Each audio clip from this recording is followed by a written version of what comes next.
So after Heero Yuy ripped to shred Miss Relina's invite to her birthday bash and subsequently threatened her life, cementing himself as her toxic bae and crown prince of the I Can Fix 'em Olympics, Heero, never want to leave a Crashout attempt half done, snuck into the school's computer lab, booted up DOS and hacked into the mainframe, securing some torpedoes to blow up his Gundam that found itself submerged after the flexible thinking of Zek's Marquis. While Heero's in the process of nearly committing homicide during PE class and changing the chemical makeup of the entire female student body, our perspective shifts to good old totally not Char Zek's Marquis, who was on the hunt for that mobile suit he took down earlier. While they're out in the hunt, it turns out he wasn't the only one interested in that Gundam, as Duo reveals himself and begins wreaking absolute havoc on the Oz forces as he attempts to get his beautiful Elsa ponytail on the Wing Zero first.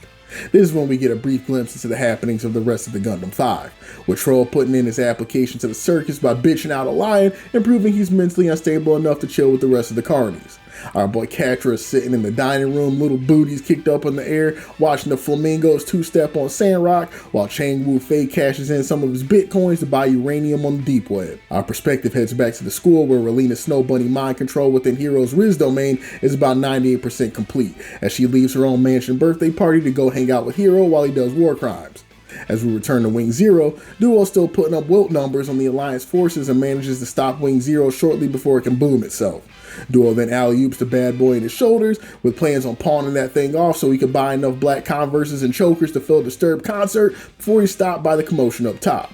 Heero's upstairs committing crimes against humanity yet again, determined to do whatever it takes to wipe both his Gundam and himself off the Earth and into that big gunpla convention in the sky. Now this upcoming part had me just as confused as Duo's about to be. As Heero's preparing to launch the nukes directly into his Gundam's chest cavity, Relina wanders into the scene wanting an explanation for all the explosions and viscera surrounding them. Tell me why this man Heero then pulls out the strap and, as serious as Troll's bang is long, was preparing to show Relina that there is zero peace left in his craft and he was gonna blow that braid off her head. Right before the trigger gets pulled, our nonchalant king sees the damsel in distress and arrives just in time to put a hot one in Heero's bicep and wake him up a little bit. Truly, this is the healthiest dynamic seen amongst any set of anime protagonists. But rather than coming up to Big Man Duo and fondling his braid and thanking him for the heroics, she goes over to her would-be shooter and starts bandaging his arm. Fellas, if this ain't the most accurate metaphor for modern dating culture, I don't know what is. Heero, using Relina as a meat shield, makes his way over to the controls and launches missiles directly at Zero and Death's Sight, hopping into the water face first, bleeding out and drowning while uttering the words "mission complete." Worst part is, I know mans like Heero have wet dreams about going out exactly like this. Our vision then goes to a convo between Colonel Zex and the man who would change history, Treize Kusranada, leader of Oz's military forces and strong contender for having the sickest name in anime history. We can dive into Treize's philosophy some more a bit later, but dude is mad cool in the sense that he is way more complicated than your typical warmongering pampered aristocrat. Homie is a heavy believer in war being a necessary evil, a natural part of the human animal that must be levied as a tool for control, lest individuals be ruled by their lower, more primal nature. The two find themselves in conversation about Zex finding himself tight in the trousers at the prospect of finally finding some opposition with some actual fight in them in the form of the Gundam pilots. The next scene shows us that Heero, after he was done dead man floating in the kiddie pool, was captured by Alliance forces for some friendly questioning. Apparently their medical professionals were all out for vacation on the colonies that day because they were literally crucifying the kid to the hospital bed while he was still bleeding out from the gunshot wound in his arm. Interrogation was being led by one of the many Gundam waifus, Sally Poe, who couldn't believe that this kid with bruising and breaks in at least 200 locations throughout his body was able to regain consciousness, let alone he had any potential aspirations against waging a war against the military-industrial complex himself. While Heero sits in silence debating his favorite flavor of cyanide tablet, he receives communication from Duo, who for whatever reason has decided he wants to help Heero bust out of that place. Apparently this man Mr. Yuy has the ability to regulate his entire nervous and respiratory system, mimicking a state of false sleep while waiting for the signal from his accomplice. Just who the hell trained these kids, man? They must have went to the same program Solid Snake from Metal Gear did. Out here on their Steve Rogers time, and while their bodies don't even have the facilities to form a mustache yet. As luck would have it, Sally Poe was about to allow none other than concerned classmate Relina a quick visit to her lovely little man crush. That was until Duo activated the Semtex he planted, which was Hero's cue to Hulk out and begin the escape plan. Duo Kool-Aid mans his way through the side door and in the chaos escapes out of the nearby window with Heero. Duo utilizes his go-go gadget Mary Poppins umbrella to ensure a safe journey, but Heero, and y'all are never gonna believe this, views this as a perfect opportunity to ensure his own self-deletion in the most horrific and trauma-inducing way possible, and closes his eyes so he can hear the beautiful symphony of all his bones cracking in unison as he hits the military base pavement. But for some reason, even unbeknownst to him, when he hears that nutjob Relina call out to him, he wakes up and takes action. The young fellow deploys his parachute, activating it with just enough time to use what's left of his knees and shoulder blades to break the fall. Tell me why this man Heero then just stands up like nothing happened, looking over at Duo like, alright boss, what's the next step? Sir, you are a victim.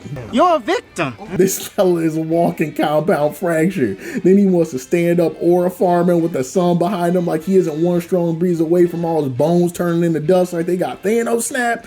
Insane work. Moving on from this fella, we see Zex in the hangar bay eyeing up a mobile suit that may be able to go beat the V-Fin with the Gundam as we get our peepers on a preliminary look at the Tallgeese, a Hall of Fame Gundam design in my book that still holds up even in the modern day Gundam climate. The commander at the base Zex was looking to fortify thought shit was sweet, absolutely sure there was no way in hell a few mobile suits, no matter how decked out they might be, could do any real damage to the fortress they had now managed to build up. Enter Troll Barton in the Gundam Heavy Arms, who absolutely just starts Swiss cheese in this place. His mobile suit is no exaggeration, a walking gun, and his job at the circus ain't the only place he finds himself bitching out Leos.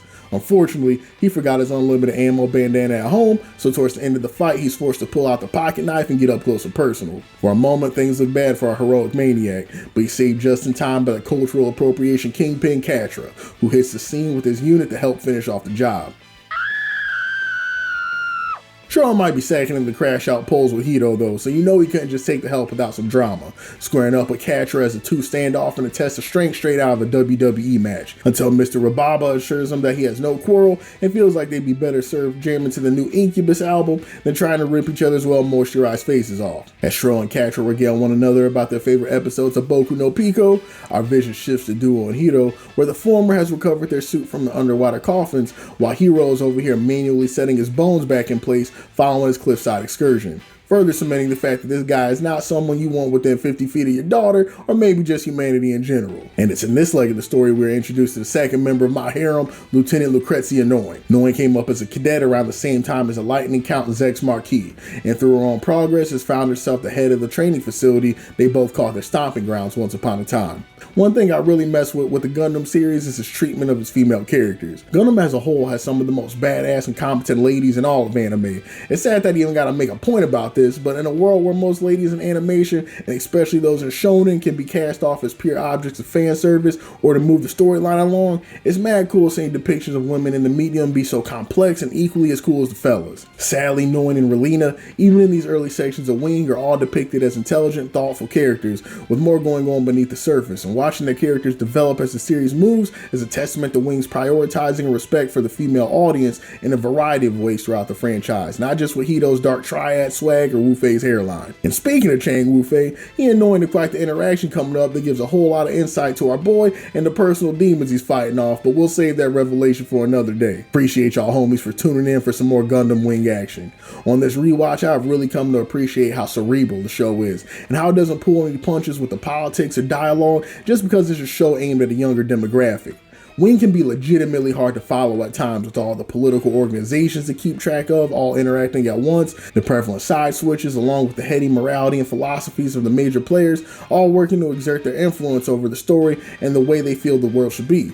Shows aimed at youngsters don't have to be shallow nonsense with constant fights all the time, and Wing manages to strike that balance in a way that you unfortunately don't get a chance to see a lot of anymore. Appreciate all the love in the initial Gundam video. Show some love by liking, commenting, and sharing in your own circles of Gundam pilots, and I'll catch you all again in the next video.